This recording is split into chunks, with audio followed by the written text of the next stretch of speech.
Hello dear students, welcome to my English language class. As you all know that writing is a very important part in the English language. So I'm starting our first session with essay writing, as it helps you strengthen your writing and speaking skills. To write an essay is to write a text about a certain topic. How is the form of an essay?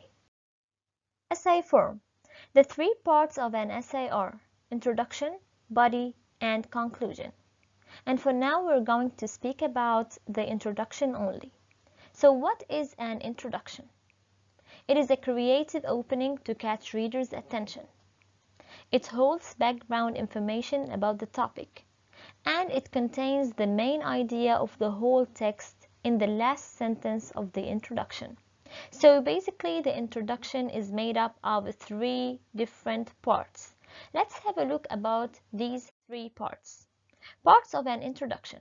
Every introduction must start with hook, then a bridging sentence, and then a thesis statement. The hook is the first sentence of the introduction, which is the general idea of the topic. Its function is to attract readers' attention. It can be either a fact, a question, a definition, a short story, statistics, quote, or dialogue. What does that mean? It means that in the introduction, the first sentence must start by catching and grabbing readers' attention, something like a catchy statement.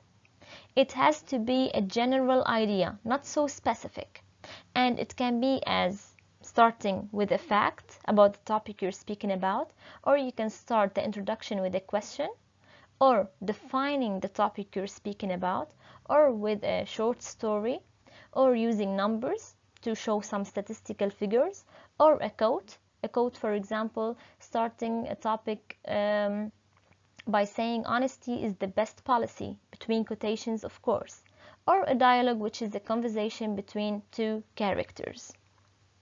Now, going to the second sentence of the introduction, which is the bridging sentence. The bridging sentence introduces or explains the topic with facts.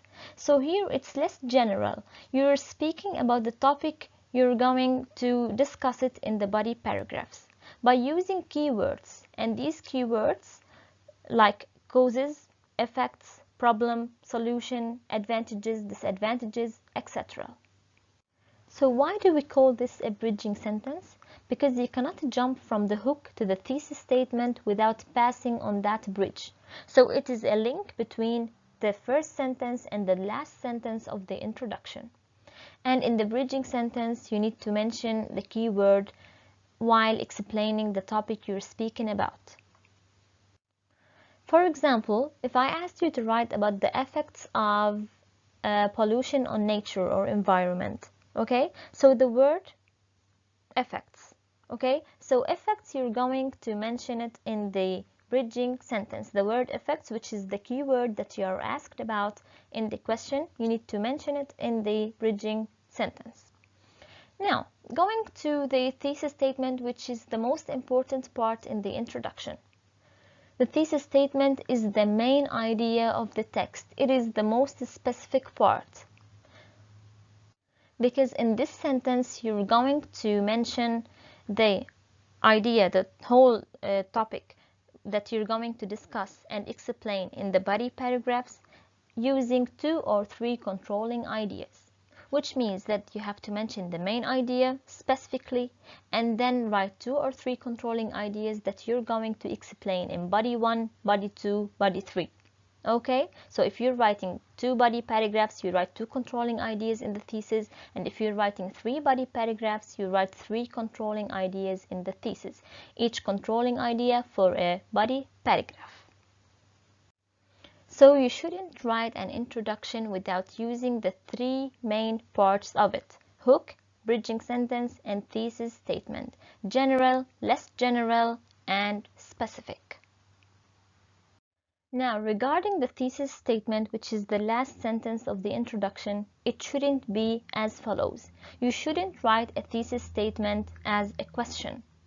For example, how does yoga affect the body? So you should not write a question in the thesis statement.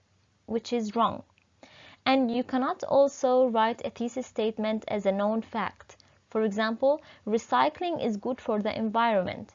Everyone knows that recycling is good for the environment, so that's a fact. So you're not telling something new, okay? So you cannot write a thesis statement as a fact. And you cannot also write it, and it shouldn't be as an announcement.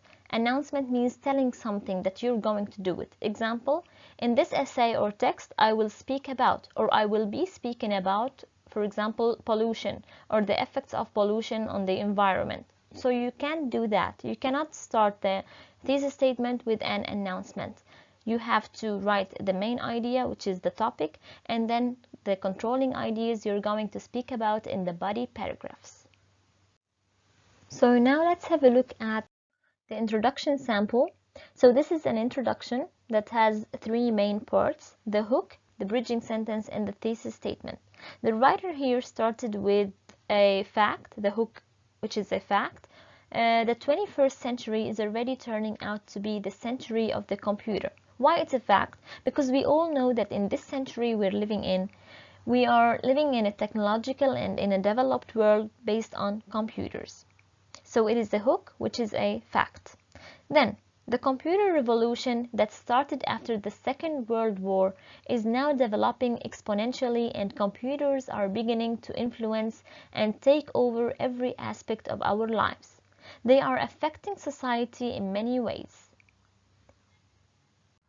So this is the bridging sentence. The writer here actually explained more about the topic he's going to speak about, which is the computer revolution. Okay, so the computer revolution is the topic, and then he used the keyword. Where is the keyword in this bridging sentence? It's either influence or it is affect. So it's the same meaning, influence or affect. So here the writer was less general and actually mentioned the main idea of the topic of the text using the keywords influence and affect. Then the two main areas in which computers have brought a huge change in our lives are in the economic field and in the field of communication. So this is the thesis statement, and here the writer showed us the main idea, which is the two main areas in which computers have brought a huge change. So how computers actually changed our lives. This is the main idea. Where is the controlling idea number one? It is in the economic field, and the second one is in the field of communication. Okay, so here the writer actually in the thesis statement mentioned the main idea, which is the change, how computers changed our lives, okay, regarding the economic field and the field of communication. So in the body paragraphs, the writer is going to speak about the economic field in body paragraph 1 and the field of communication in body paragraph 2. Therefore, this is the form or structure of the introduction: 3 sentences, a hook, a bridging sentence, and a thesis statement.